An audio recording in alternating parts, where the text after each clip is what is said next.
Well, good morning, good afternoon, and good evening. This is the Taas Experience. My name is Shane. Thank you so much for joining me for another episode. Let's get straight right into it. So, I had a message last night or this morning, whichever way you are watching this video.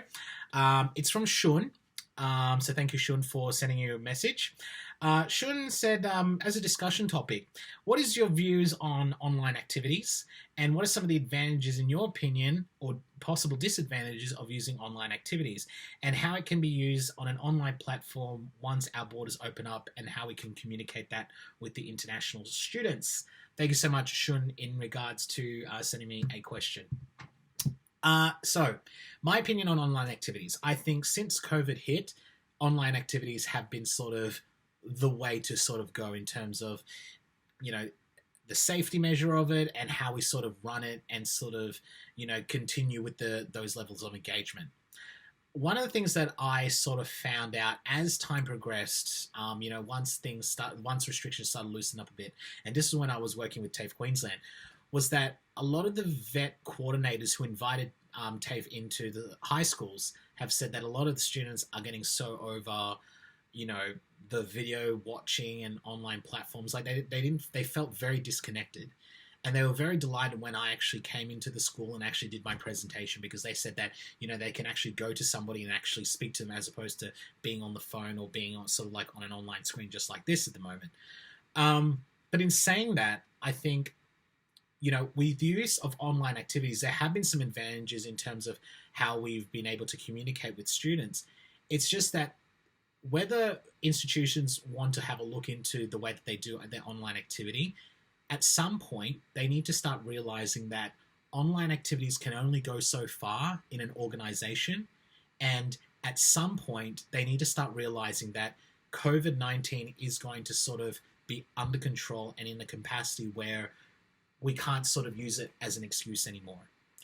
And what I've noticed, in my personal opinion, about, the way that we run our online activities is that students are willing to try things and happy to experiment. But the one thing that we need to start understanding is that students are going to start seeing the bigger picture. And they're going to start realizing that, if organizations aren't willing to look at sort of what other opportunities they can have, with signing up to a school or a college, and that they don't provide any sort of social communications or anything like that in any sort of face-to-face or online platform, it starts to become a bit of a weak point. As somebody who's worked in the education industry, I've always believed that any institution, college, university, TAFE needs to have an activities and events that sort of shape their organization. And if organizations are still going to continue the path of going into online activities, that's great, but at some stage they need to start pulling back, because what's going to happen is that students will start to become disenfranchised by having constant Zoom calls or watch parties or whatever you sort of name it, and they really want to start doing sort of like the online interactions. One of the things I can think of in my mind is when I run like a speed friending session, sort of like speed dating, but we sort of treat it as sort of like a friends thing in case people get offended. And it was kind of funny because what was just sort of like a playful activity was actually quite surprising that some students found it quite offensive that I was trying to, you know, marry people up, which was never the case. So those people who felt that I was leaving it with bad taste, that was never the intention.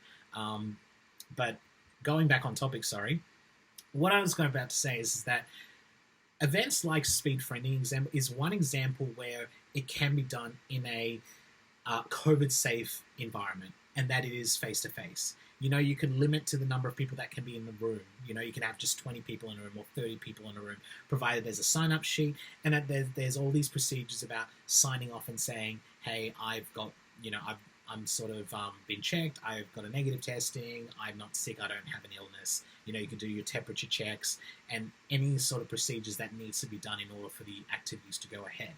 I think that's sort of like what we need to start looking into, is to doing events where we don't have to create a crowd and it can be monitored based on some sort of registration system. And I think that's what's going to start to happen, because if we're going to run, a trip, let's say students want to go out to a theme park, or students want to, do an attraction, what some of the institutions need to start realizing is that the students are going to be the ones that are going to miss out on the interactivity.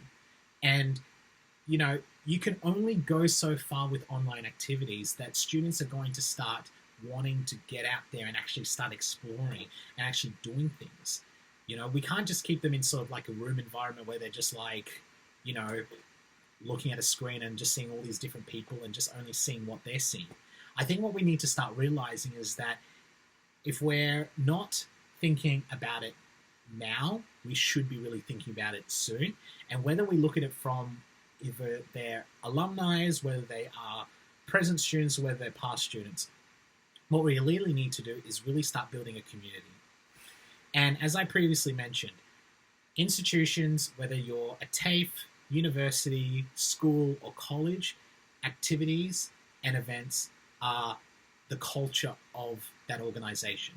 Any organization that chooses not to embrace that, any place that sort of wants to use COVID as an excuse to not run activities and events, is pretty much jeopardizing their future.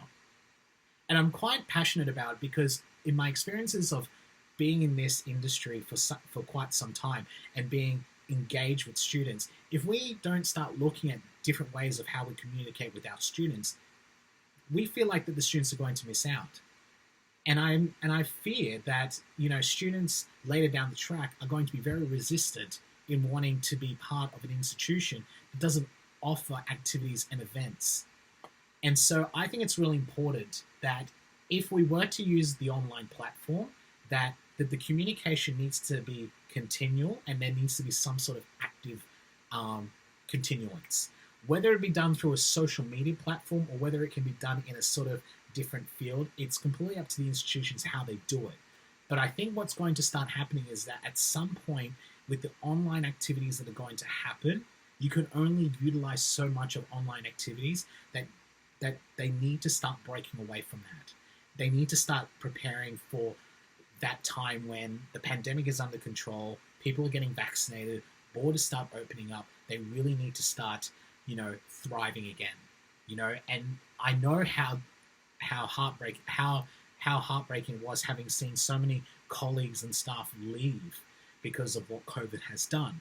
But the only way that that's going to happen is if some people from higher management start thinking about the long-term goals, not just what's happening now.